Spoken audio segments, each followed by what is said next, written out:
84 लाख योनियों में मनुष्य ईश्वर की सर्वश्रेष्ठ कृति है। क्योंकि मनुष्य एक चेतनशील प्राणी है और मनुष्य की जब चेतना जागृत होती है तो वह हमेशा विभिन्न प्रकार के दुर्लभ पदार्थों को पाने की लालसा करता है और उन्हीं में राजयोग एक विशेष प्रकार का अनुभव है, एक विशेष प्रकार का ऐश्वर्य है, एक विशेष प्रकार का वैभव है।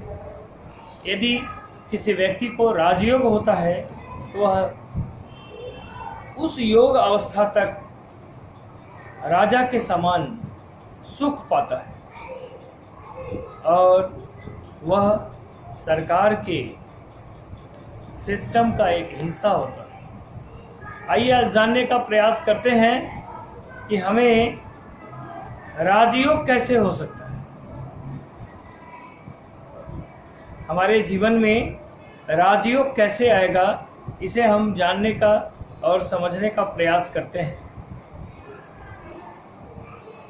वेद पुराणों में कई प्रकार के प्रसंग बताए गए हैं। एक साधारण आदमी अपने तपोबल से, अपने कर्म से राजा हो गया और राजा पद के धारक वंशावली में सब राजा हुए और कोई ऐसी पीढ़ी आई जो रंक हो गया।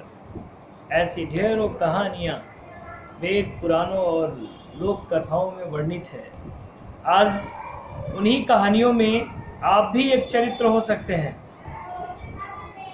इस रहस्य को जब आप जान जाएंगे कि राजयोग थोड़े से प्रयास से आपके जीवन में भी आ सकता है तो आपके जीवन का एक अलग स्वाद हो जाएगा, आपके जीवन में एक अलग टेस्ट आ जाएगा। इसी टेस्ट को आज हम लोग समझने का प्रयास करते हैं। सूर्य पुराण में वर्णन है, आदित्य हृदय स्त्रोत की महिमा का वर्णन है।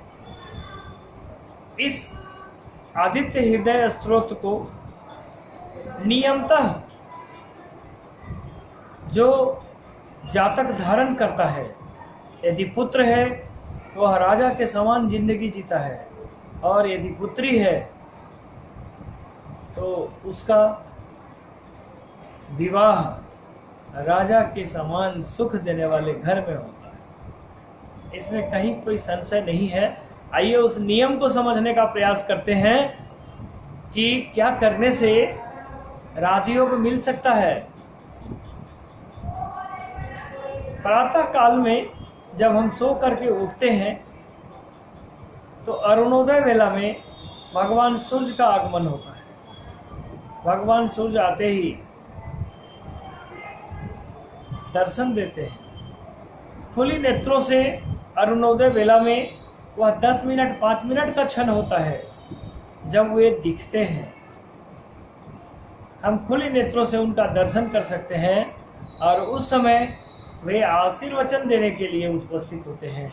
उसके बाद वे रोशनी देने का काम करते हैं। वह जो क्षण है दुर्लभ है। हर मनुष्य को अपने इस दुर्लभ क्षण का लाभ उठाना चाहिए। जिस समय भगवान सूर्य की उपस्थिति होती है, हमें आदित्य हृदय स्त्रोत का पाठ समाप्त कर, जाहिर सी बात है कि जब पाठ समाप्त करेंगे उसके पहले स्नान ध्यान जो भी नित्यकर्म है हम करके रहेंगे और पाठ करके जलपात्र में लाल फूल डाल करके, लाल चंदन डाल करके, पीला तिलक धारण करके सूर्य मंत्र से या गायत्री मंत्र से भगवान को जल का अर्घ्य देंगे और उस जल में भगवान का दर्शन करेंगे। जैसे दवाओं का डोज होता है, कोई चिकित्सक 10-15 टैबलेट लिखते हैं तब जाकर के बीमारी ठीक होती है, उसी तरह इस पूजा पाठ का भी डोज बना हुआ है। 16 साल तक अनवरत करने से आपके जीवन में उतनी ख्याति आपको मिलेगी जितनी ख्याति अंधकार के समाप्त होते ही भगवान सूर्य के आने पर भगवान सूर्य को मिलती है। जैसे ही भगवान सूर्य आते हैं अंधकार भाग जाता है और केवल भगवान सूर्य ही दिखाई देते हैं। जिस स्टेज पर आप जाएंगे भगवान सूर्य के प्रभाव से आपको राजयोग मिलेगा, आपको राजा जैसा सुख मिलेगा, जीवन भर ख्यातियाँ मिलती रहेंगी, जीवन भर हर दुर्लभ रत्न की प्राप्ति होगी, उत्तम से उत्तम प्रकार के सुखों का उपभोग कर आप अपने जीवन में एक निश्चित आदर्श अर्जित करेंगे। ये था राजयोग का रहस्य कि कैसे हम राजयोग प्राप्त कर सकते हैं।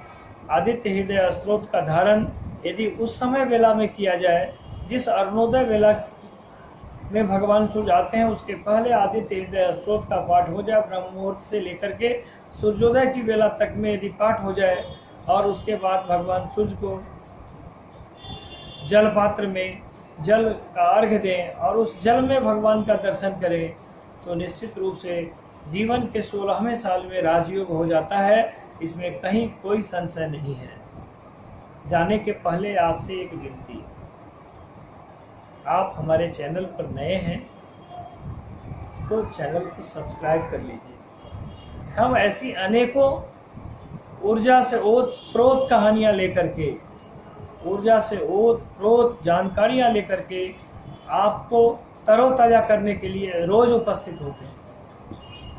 यदि आप हमारे चैनल के श्रोता हैं, यह वीडियो अच्छी लगी होगी तो इसको लाइक कर दीजिए और उन बच्चों तक, उन अभिभावकों तक इसको शेयर कर दीजिए जहां इसकी बहुत ज़रूरत है। हमारे भारत के हर बच्चे के जीवन में राजयोग आए, ऐसी मेरी शुभकामना है। आज का वीडियो इतना ही था। कल फिर नई ऊर्जा के साथ आपका हौसला बढ़ाने जरूर आऊँगा। जय जानकी मैया।